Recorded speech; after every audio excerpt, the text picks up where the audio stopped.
Assalamu alaikum, you guys. I hope you're doing well. So, I was a little sad over the weekend over my own issues, and then seeing the video of Aaron Bushnell setting himself on fire outside of the Israeli embassy really messed with my sleep and made me even more sad. So, as a Muslim, obviously, we do not approve of anyone unaliving themselves, and certainly not to protest. I mean, this guy was just such a pure-hearted individual. He was so empathetic. He just couldn't take the pain anymore, and he didn't know how else to show his disapproval of everything. I mean, a lot of people are saying, oh, he was mentally disturbed and this and that, but that's because they just want to take away from the fact that he was trying to stand up for other people's rights. This was his way of protesting. It was very extreme and totally unnecessary, because as long as the politicians' pockets are lined, nothing is going to change. Unfortunately, it's not going to make a difference. I really feel for his family, especially since he live streamed it, and some people are really cruel and mean out there. They'll leave memes and giffies and gifs, whatever. Um, they'll just make fun of the whole situation, and that just makes me feel sad that there are so many horrible people out there that we share this world with. But yeah, over the weekend, I was kind of sad over the fact that not only did I have a hard time getting pregnant, but then my pregnancy was difficult, delivery was difficult, and then I had complications afterwards that turned into chronic health issues. So if I were to even ask Allah to give me another child, there is a high probability that that pregnancy will worsen my chronic condition that I have right now, and it may even become life threatening. I heard about a couple of people around me who were expecting, and also I was at a gathering where someone asked me if I was expecting out of nowhere. So it was just kind of like, when it rains, it pours, that type of thing, where you might be going through something and then it just keeps popping up everywhere you go. So I was upset about that. And then when I saw this video of this young man protesting in this fashion, it just ruined my sleep. I can't stop thinking about it. This world is just not fair. We don't get what we want, but that's just how life is. This isn't Jannah. We're not meant to have everything that we want. The prophets were tested the most. So if you feel like you're tested a lot, then be happy. Allah loves you. And also, I believe since this life is not everlasting, it's better to be tested in this world and to get whatever you want in the next, rather than to get what you want in this world and then suffer in the next. So, there was a time where I couldn't even have one child, and I was considering IVF. I mean, I made my appointment, I had to go pick up my medications. And then Allah subhanahu wa ta'ala blessed me with my miracle baby naturally. So I went from being totally content with having no kids to having one child, and then now being ungrateful in a way and saying, why can't I have more? I guess it's because it's not just a thought of potential infertility. Now it's like, okay, I have another health condition, and it's an extra problem to worry about. Meanwhile, there are so many people around me who have no health issues and they just get pregnant easily, and they live their lives and they don't even try to adhere to Islam. And I feel like those people are enjoying their lives and I'm not. But something that I've learned is you should always look at those who have it worse than you do.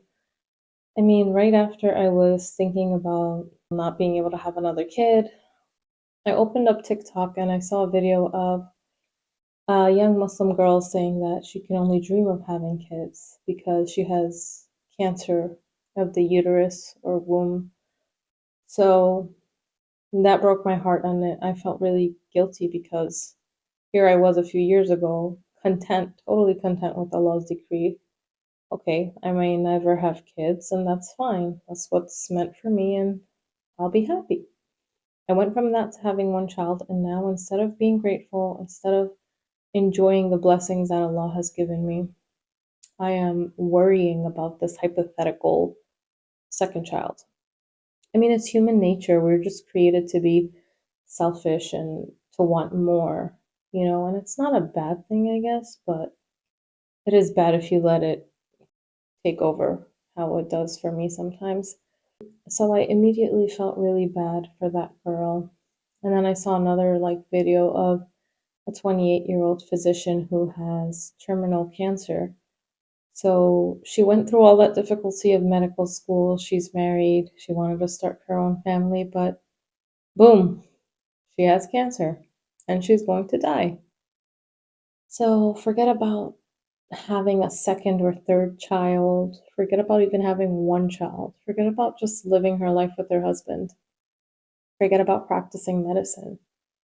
She's probably going to pass away soon. So it just made me feel horrible because I think it's really social media that's the problem in a way, as well as society. Because with social media, you see everyone's highlight reel and you think, oh my goodness, their life is so good. They're doing this, they're doing that. They have the family of their dreams, or the house of their dreams, or the car of their dreams, or whatever.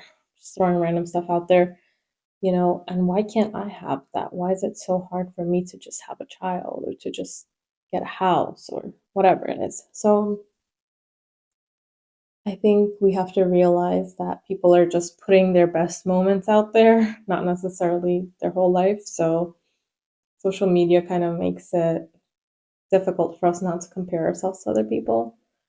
And then also, you should think of those who have it worse than you do, because there's always someone out there who is going through a problem worse than yours, who would love to switch lives with you.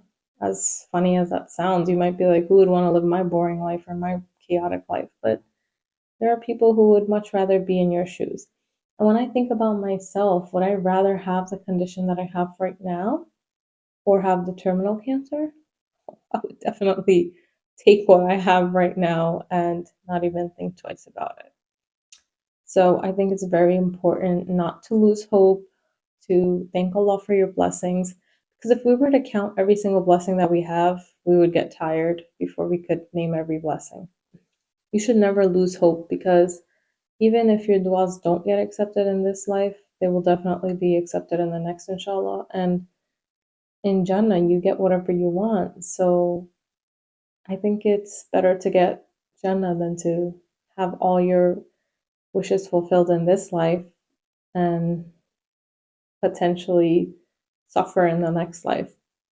So I'm sorry this is all over the place and I'm rambling. My baby's sick, so I also don't feel well, but I just wanted to make a video so I can connect with you guys and kind of get this off my chest. Life is not fair. It's not meant to be fair. I think social media is a great tool because you can connect with others and stay in touch and kind of stay up to date with where your friends are or your family members or your colleagues, whatever. But it's also horrible because you'll start comparing yourself to other people and then feel down about yourself when there was no need for you to feel bad about yourselves to begin with. And this constant consumption of these tragic videos over the last few months have really taken a toll on me. And I've considered getting off of social media, but then I kind of feel guilty because I'm like, look, these people have to live through this day in and day out. And who am I to just say, okay, I'm going to deactivate my social media and not look at it and do it for my mental health? Okay, do it for your mental health. What about these people? Do they not have mental health? They're literally living through it.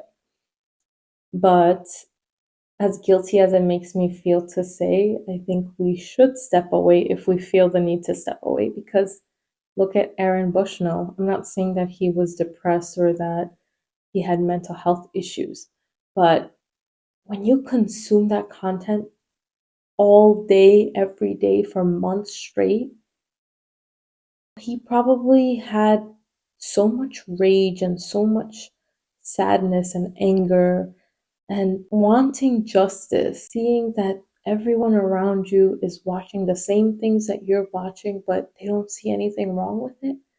That's enough to drive anyone up a wall. Like, it makes me so angry. So that's why I say, for your own mental sanity, if you have to get off of social media, get off of it. Like these videos that I see of like kids with their brains blown out, and it's just, I can't take it. I don't blame that guy for feeling how he did. I don't mean to say that guy, Aaron. Um, but sometimes you have to take a step back because otherwise you're going to lose yourself. There were days where I was just sitting and crying and feeling so upset about the world and just wishing Allah would just intervene and shut all of this down and make all the little kids feel better. But I know that this is a test for them. And for those people, they probably would rather pass away and go to Jannah than to live under these conditions every day. These are horrifying conditions. So I just want to remind you all, don't feel sad. Don't lose hope. Allah is there with us always. He is closer to us than our jugular vein, and He knows what is best for us. So, if you're ever feeling upset about whatever it is that you're going through, if you feel like your dua is not answered, just keep trying, keep making dua. If Allah doesn't answer your duas, there must be some khair behind it. Maybe whatever you're praying for is not good for you or for your deen or your dunya or your akhirah. We have to learn to trust in Allah and to let go of our own desires because Allah is the ultimate planner and He knows what's best for us.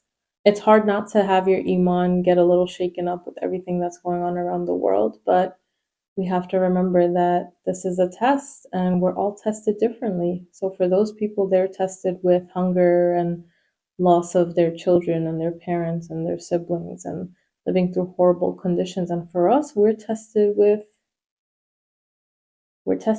ease.